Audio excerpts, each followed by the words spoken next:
If you could build a basketball player in a lab, what would they look like? Well, they would be pretty damn tall as a starting point, but they would also be nimble, light on their feet, and able to dribble between defenders and create space with silky handles. You'd want someone who could block the league's most prolific scorers before immediately gliding up court and draining a three. But you can only ask for so much, right? That array of talent is something reserved for video games only. At least it was. Because after what we have seen so far from the San Antonio Spurs, it is becoming clear that this is the version of Victor Wembanyama the NBA never wanted. You can't be that big, that athletic, and that goddamn smooth. To be stopping shots with ease at one end before showing off the silky moves and draining threes at the other is quite literally the epitome of what teams look for in the NBA. This guy is special, he's one of one, and if he stays healthy, he will surely lead the Spurs to a championship. That's just what guys like him do, and based on what we saw in the Spurs 2025 season opener, that may not be that far away. Wemby's first outing in 2025 was outrageous. It was the kind of performance that gets everyone talking because it truly had it all. 40 points, 15 rebounds, and 3 blocks. Those numbers tell the story of a guy who is utterly dominant at both ends of the court. The tape from that game will strike the fear of God into every other team in the NBA, and they will no doubt be asking themselves, what the hell are you even meant to do? How do you get around this guy? And how do you stop him? These are questions that basketball players have been asking for a long time, ever since the Frenchman introduced himself on the youth stage. As you can imagine, his height also played a factor then. So much so that one Nanterre coach mistook an 11-year-old Wembanyama for one of the coaches, not a player in the youth game he was watching. Wemby began his pro career for Nanterre as a 15-year-old, impressing for a variety of French teams between 2019 and 2023. This culminated in him becoming the youngest player to ever win the LNB Pro A MVP award in a season in which he was also named Best Defender, Best Scorer, Best Blocker, and Best Young Player. When you have a resume like that, it's probably time to step up a level. So in 2023, Victor Wembanyama declared for the 2023 draft. The team that was lucky enough to win the 2023 draft lottery were the San Antonio Spurs, who had a very easy decision to make. The 7'4" Frenchman with an 8-foot wingspan earned the generational prospect label and was one of the most highly anticipated NBA prospects we've ever seen since LeBron James. Now, the Spurs desperately needed a LeBron James-like prospect, with them coming off a 22-60 season. Obviously, one player alone can't fix all the problems that were facing this team, but Spurs fans at least were able to enjoy a 15-point, 5-rebound debut in just 23 minutes against the Dallas Mavericks. Then, just a couple of days later, Wembanyama landed his first double-double with 21 points and 12 rebounds in a 126-122 overtime victory over the Houston Rockets. The young Frenchman also collected 3 blocks and 3 steals on the day, confirming almost instantly that this guy was going to live up to the hype. Night after night, the 19-year-old phenom showcased why he was the no-brainer first overall pick, averaging 21.4 points, 10.6 rebounds, 3 assists, and 3.6 blocks over 71 games. Unsurprisingly, this made him an easy pick for the Rookie of the Year award, and only the 6th ever to win it by a unanimous vote. But it was absolutely warranted. The way he transitioned to life as a pro was remarkable. There were seemingly no flaws in his game, leading all rookies in points and rebounds per game, while also leading the entire NBA in blocked shots. Unfortunately, a lot of his good performances went to waste. These Spurs had significant holes all over the roster, and winning games was a rarity. It really did take Wemby doing something extraordinary for San Antonio to add another win to the tally.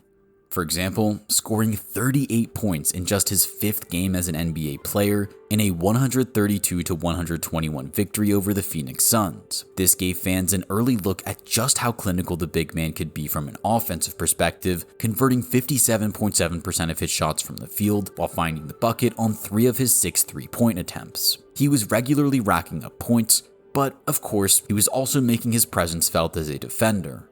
He had multiple games with 8 or more blocks, and against the Toronto Raptors, he hit double digits, logging a triple-double with 27 points, 14 rebounds, and 10 blocks.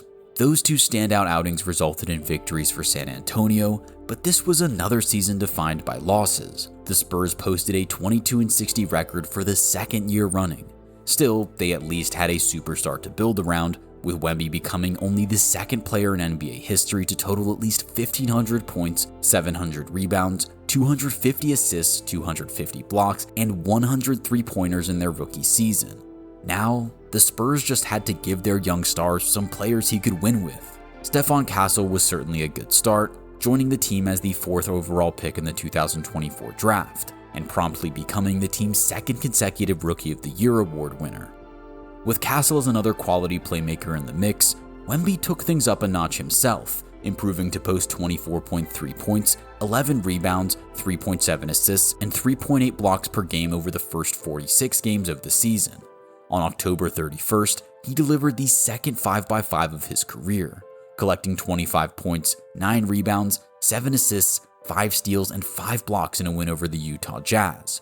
In doing so, he became only the 3rd player in NBA history to record multiple 5x5 games. So it's fair to say that there was no sign of a sophomore slump, with Wemby managing to capitalize on his strong rookie campaign and take a step forward in his second year in the NBA.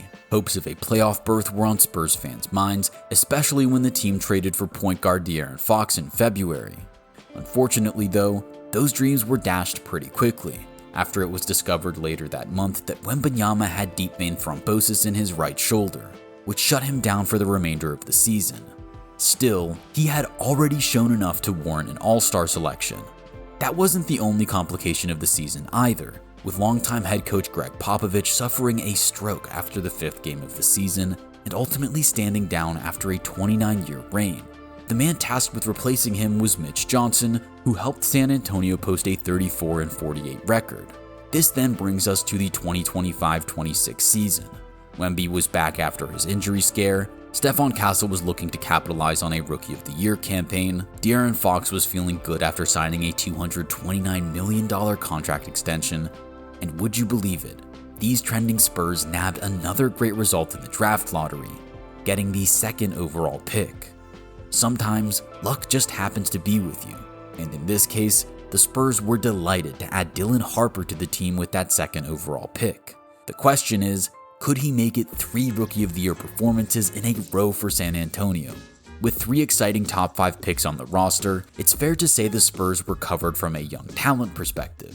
De'Aaron Fox then added more speed and all-star experience, meaning the Spurs front office just needed a few savvy veteran additions to give themselves a shot at being a dark horse contender in the 2025-26 season.